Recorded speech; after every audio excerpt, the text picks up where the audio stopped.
Hi, my name is Himanshu. I will not waste your time. आज हम सीखने वाले हैं एक वायरल शटर इफेक्ट जो बनेगा बिल्कुल फ्री सॉफ्टवेयर DaVinci Resolve में। और हाँ, ये बनाना बहुत इजी है। So let's start. तो सबसे पहले हमको हमारे टाइमलाइन में क्लिप को सिलेक्ट करना है, फिर लेफ़्ट क्लिक करना है, फिर न्यू फ्यूजन क्लिप में कन्वर्ट कर देना है। ये करने के बाद हमको दोबारा लेफ़्ट क्लिक करना है, फिर ओपन इन फ्यूजन पेज कर देना है।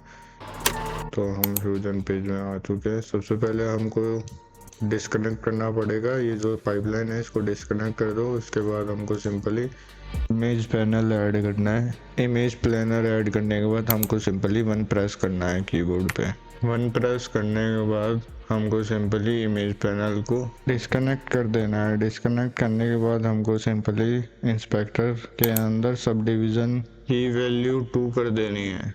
2 करने के बाद हमको मीडिया इन का आउटपुट पकड़ना है और इमेज पैनल के इनपुट में कनेक्ट कर देना है। कनेक्ट करने के बाद आपको सिंपली शिफ्ट स्पेस बार दबाना है। शिफ्ट स्पेस बार दबा के आपको यहाँ पे 3REP लिखना है। रिप्लिकेट 3D का शॉर्ट फॉर्म होगी 3REP। ये करने के बाद आपको सिंपली ऐड पे क्लिक करना है। ऐड पे क्लिक करने के बाद अनदर इमेज प्लानर ऐड करना है। फिर इमेज प्लानर का आउटपुट पकड़ के रिप्लिकेट के ग्रीन इनपुट में कनेक्ट कर देना है। कनेक्ट करने के बाद सिंपली आपको कीबोर्ड पे वन प्रेस करना है। वन प्रेस करने के बाद आपको इमेज प्लानर को सिलेक्ट करना है, फिर ट्रांसफॉर्म पे आना है। ट्रांसफॉर्म पे आने के बाद हमको स्केल को अराउंड 0.2 कर देना है। ये करने के बाद सिंपली आपको इमेज प्लानर को सिलेक्ट करना है, फिर आपको यहाँ पे सब डिवीज़न को 5 दे देना है। 5 देने के बाद हमको रिप्लिकेट नोड को सिलेक्ट करना है, फिर शिफ्ट स्पेस बार दबाना है, फिर सिंपली हमको टाइप करना है 3UV। 3UV टाइप करने के बाद हमको सिंपली ऐड पे क्लिक कर देना है। 3UV की फुल फॉर्म होगी UV मैप 3D। ऐड करने के बाद हमको सिंपली कीबोर्ड पे वन प्रेस करना है। वन प्रेस करने के बाद हमको ओरिएंटेशन को हमको Z पे सेट कर देना है। उसके बाद हमको फिट पे क्लिक कर देना है। उसके बाद lock UVS on animation object को चेक कर देना है। ये सब करने के बाद में UV मैप को सिलेक्ट करना है, शिफ्ट स्पेस बार दबाना है और टाइप करना है 3DI। टाइप करने के बाद हमको सिंपली ऐड पे क्लिक कर देना है। तो 3DI शॉर्ट फॉर्म होती है डिस्प्लेस की। तो ऐड करने के बाद हमको सिंपली हमको डिस्प्लेस के ऊपर फास्ट नॉइस को ड्रैग करना है। फिर ड्रैग करने के बाद हमको सिंपली कीबोर्ड पे वन प्रेस करना है। वन प्रेस करने के बाद हमको जो फास्ट नॉइस के अंदर डिटेल्स है उसको 15 वैल्यू दे देनी है। उसके बाद हमको ब्राइटनेस को अराउंड -0.5 वैल्यू दे देनी है। उसके बाद हम स्केल को 5 वैल्यू दे देंगे। 5 वैल्यू देने के बाद हमको कलर पे आना है। कलर पे आने के बाद हमको कलर 2 चैनल के अंदर रेड को डाउन कर देना है बिल्कुल, और अल्फ़ा को डाउन कर देना है बिल्कुल। उसके बाद हमको मर्ज को ड्रैग करना है, फिर फास्ट नॉइस का आउटपुट पकड़ना है और मर्ज के ग्रीन इनपुट में कनेक्ट कर देना है। फिर हमको बैकग्राउंड को नोड को ड्रैग करना है, फिर बैकग्राउंड नोड का आउटपुट पकड़ के मर्ज के येलो इनपुट पे कनेक्ट कर देना है। तो मैं यहाँ पे थोड़ा सा स्पेस बना लेता हूँ। हमको बैकग्राउंड लेके आना है, बैकग्राउंड का आउटपुट पकड़ के मर्ज के येलो इनपुट पे कनेक्ट कर देना है। फिर सिंपली हमको बैकग्राउंड को सिलेक्ट करना है। बैकग्राउंड को सिलेक्ट करने के बाद कीबोर्ड पे वन प्रेस करना है। वन प्रेस करने के बाद आपको सिंपली बैकग्राउंड का कलर ग्रे दे देना है। तो ये देने के बाद हमको मर्ज वन को सिलेक्ट करके कीबोर्ड पे वन प्रेस कर देना है। वन प्रेस करने के बाद हमारा कुछ ऐसा नज़र आएगा। फिर हमको सिंपली इतना करने के बाद में आपको रेक्टेंगल मास्क को ड्रैग करना है। फिर रेक्टेंगल मास्क का आउटपुट पकड़ के फास्ट नॉइस के इनपुट में कनेक्ट कर देना है। फिर आपको इसके विड्थ को वैल्यू दे देनी है 1 और हाइट को भी वैल्यू दे देनी है 1। मैं वैल्यू देने से बढ़िया मैं इसको स्ट्रेच कर लेता हूँ, मेरे को ये ज़्यादा इजी लगता है। तो आप डबल क्लिक करके वैल्यू दे देना, ठीक है, यहाँ पे डबल क्लिक करके। उसके बाद हमको सिंपली हमारे मर्ज का आउटपुट पकड़ के डिस्प्लेस के ग्रीन इनपुट पे कनेक्ट कर देना है।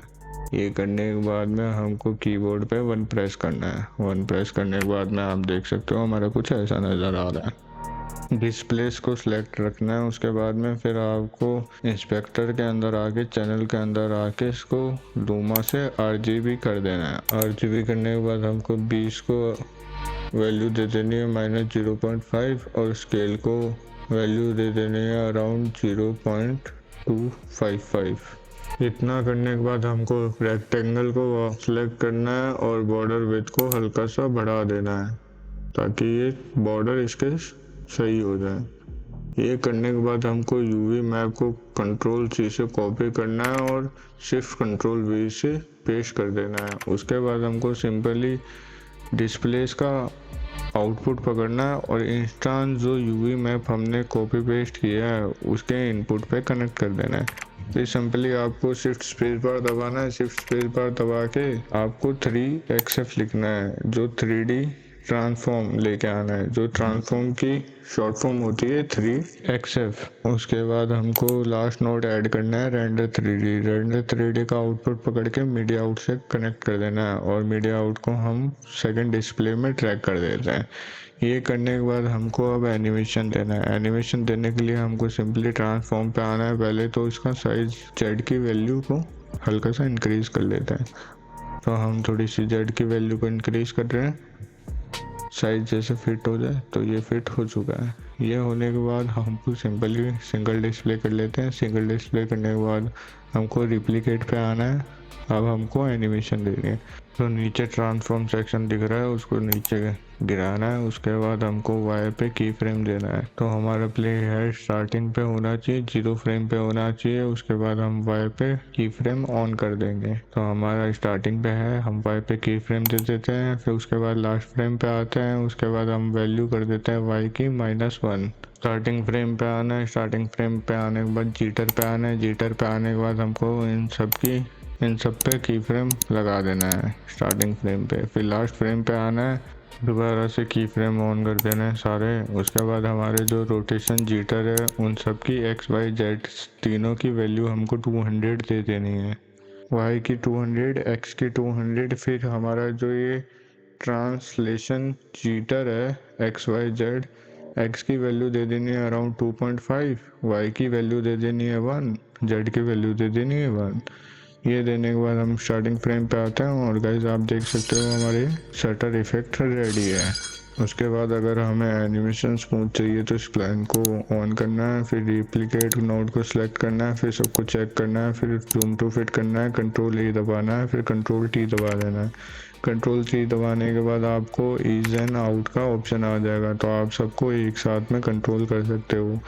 बस इतना ही था इस शटर इफेक्ट के लिए। अगर आपको वीडियो हेल्पफुल लगी हो तो लाइक करना और ऐसे ही और फ्री DaVinci रिजॉल्व इफेक्ट्स के लिए चैनल को सब्सक्राइब करना। और मिलते हैं हमारी नेक्स्ट वीडियो में। तब तक के लिए स्टे सेफ, स्टे हैप्पी।